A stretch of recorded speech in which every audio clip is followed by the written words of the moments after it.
Hello, hello, hello. Welcome to the third in the triple dip for today. First Chronicles chapter 15 is what we'll be reading right now. Preparing to move the ark. Um, so I invite you to read along with me as we read through First Chronicles chapter 15. BibleGateway.com or the Bible app, two fantastic resources if you don't have a physical Bible handy. And if you'd like a free Bible, send me a private message. I'd love to try to hook you up with one. Um, Otherwise, I encourage you to read along with me. So what we've been reading the last little bit, the first one, huge celebration as they're starting to move the covenant, but they were a little bit lazy with it, and it ended up costing someone's life. And reminder of, like, in the midst of celebration, we have to be careful not to sin and not to do stuff. And it kind of reminded me of drinking and driving. And then in the last one, all these great victories are happening, and David's just so happy that God is using him. And that leads us into chapter 15, right after the Ark of the Covenant. That whole mess happened, and then he defeated all the Philistines, and that brings us to preparing to move the ark. And yeah, let's jump into it. David now built several buildings for himself in the city of David. He also prepared a place for the ark of God and set up a special tent for it. Then he commanded, "No one except the Levites may carry the ark of the covenant. The Lord has chosen them to carry the ark of the Lord and serve him forever." Then David summoned all Israel to Jerusalem to bring the ark of the Lord to the palace he prepared for it. This is the number of descendants of Aaron, the priests, and the Levites who were called together. From the clan of Korath, 120, with Uriel as their leader. From the clan of Merari, 220, with Ashiah as their leader. From the clan of Gershon, 130, with Joel as their leader. From the descendants of Elphahan, 200, with Shemiah as their leader. From the descendants of Hebron, 80, with Elel as their leader. From the descendants of Uziel, 112, with Aminadab as their leader. Then David summoned the priests, Zodok and Abithar, and these Levite leaders, Uriel, Ashiah, Joel, Shemiah, Eliel, and Aminadab. So easy to say. Verse 12, he said to them, "You are the leaders of the Levite families. You must purify yourselves and all your fellow Levites, so you can bring the ark of the Lord, the God of Israel, to the place I have prepared for it. Because you Levites did not carry the ark the first time, the anger of the Lord bursts out against us. We failed to ask God how to move it properly." So the priests and the Levites purified themselves in order to bring the ark of the Lord, the God of Israel, to Jerusalem. Then the Levites carried the ark of God on their shoulders with its carrying poles, just as the Lord instructed Moses. David also ordered the Levite leaders to appoint a choir of Levites who were singers and musicians to sing joyful songs to accompaniment of harps, lyres, and cymbals. So the Levites appointed Hiram, son of Joel, along with his fellow Levites, Asaph and Berkiah, and Nathan, son of Kashiah, from the clan of Merari. The following men were chosen as their assistants: Zechariah, Jaziel, Shemiramoth, Jethiel, Unni, Abiah, Beniah, Messiah, Mattianiah, Elphahil, Mechaniah, and the gatekeepers Obed Edom, and Jiel. The musicians Herman, Asaph, and Ethan were chosen to sound the bronze cymbals.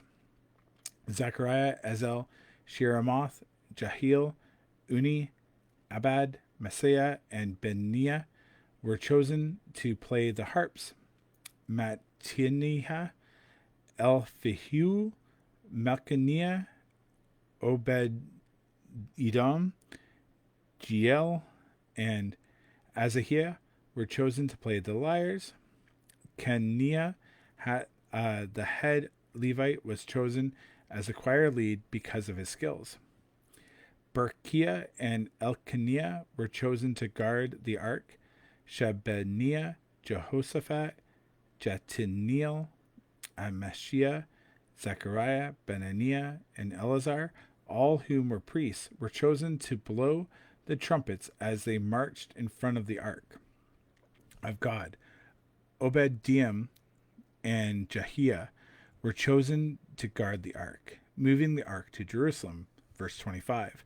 Then David and the elders of Israel and the generals of the army went to the house of Obed-Edom to bring the ark of the Lord's covenant up to Jerusalem with great celebration, and because God was clearly helping the Levites as they carried the ark of the Lord's covenant. They sacrificed 7 bulls and 7 rams.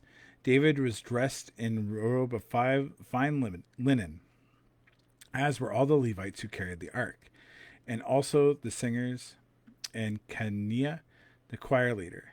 David was also wearing a priestly garment.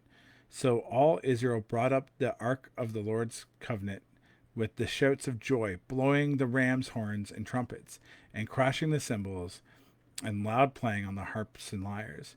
But as the ark of the Lord's covenant entered the city of David, Michal, the daughter of Saul, looked down from her window. When she saw King David skipping around and laughing with joy, she was filled with contempt for him.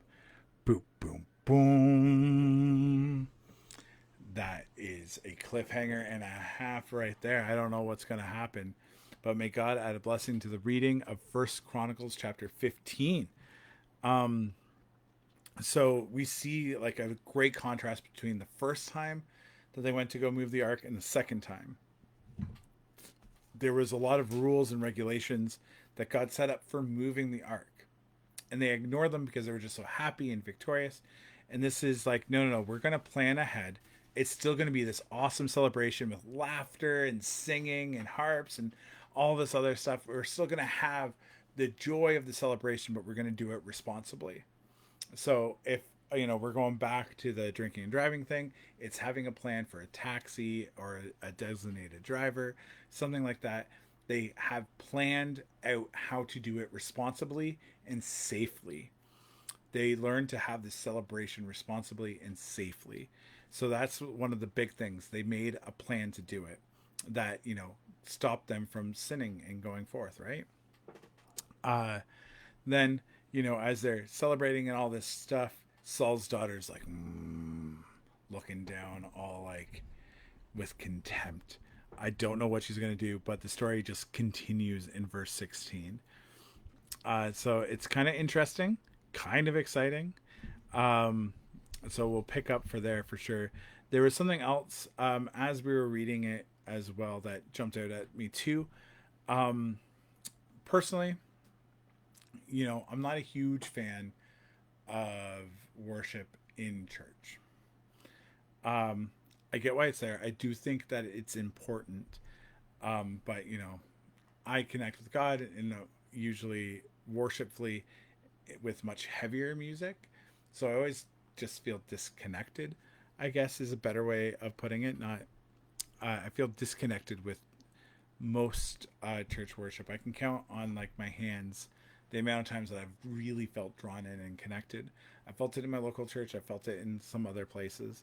But it's just not something that feeds my soul like it does other people. But when it really does feed your soul, it can be very easy to not be critical of it and just get it from everywhere. where this, they're appointing people, they're getting lifted up. The importance of worship, I think, is really one of the big things that comes here, and that worship brings joy to the people as well. But like, people had jobs, they had responsibilities, they were, joined in the areas that connected, and they led the people in celebration and in worship musically. I sometimes will get up on my high horse, like, worship is so much more than just music. But we see the importance of that here, grounded in, like, David, entering in, bringing the Ark of the Covenant into the city of David, and that responsibility of the musicians, and the responsibility, of the planning and sorting it out, and leading the people. And not only the responsibility, but the importance, like, God chose to, record and share the names.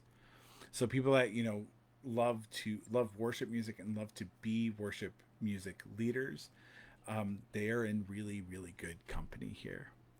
And I think that's also really, really cool. That creativity and joy in music being such an important part. And David, he played his harp and stuff like that too. And it leads to dancing and laughing, and the king being amongst his people as well, which is really, really cool, and foreshadows Jesus in my mind. So yeah, let us pray. AJC, awesome Jesus Christ, I thank you for all the ways that you love us, you guide us, you bless us, you direct us. I thank you that music is a way to kind of connect and worship, and with you and with each other. This community gathering to sing songs of joy towards you, and because of what you have done in their lives. Let us not neglect in doing that. And when people are like me and they struggle to connect at church, may we still participate and help bring that joy in situations. And the people that are leading us in this musical worship, may they take that responsibility with as much importance as we got to see played out here. I think that they're in good company, and that you honor those gifts in us, Lord. Also, as we're thinking about celebrating and kind of planning ahead, I got this big sabbatical and this big other thing kind of coming up that I've not announced yet. Lord, I've been trying to do some planning to be like what I'm leaving behind and what I'm going into. But may it be a time where, I can lean on you and your guidance just that much better. And yeah, let us to lean on your direction for how to do things, and not just do what we want, but do what you want. And, the celebration is going to be just as celebratory, but it might just be done a little bit safer because of you, Lord. So I thank you for that guidance and that wisdom there. And also, Lord, for people that, just are upset at us having good times and good things, may you work to soften their hearts. May our joy not be like daggers in their ears and their eyes, but may it be permission to join in the celebration, to embrace forgiveness, and to move forward. In your mighty and powerful name, amen. All right, guys. Thank you very, very much. Have a fantastic rest of the day. I look forward to seeing you tomorrow, where we get to continue with First Chronicles chapter 16 and whatever Saul's daughter is going to do. But for now, God bless.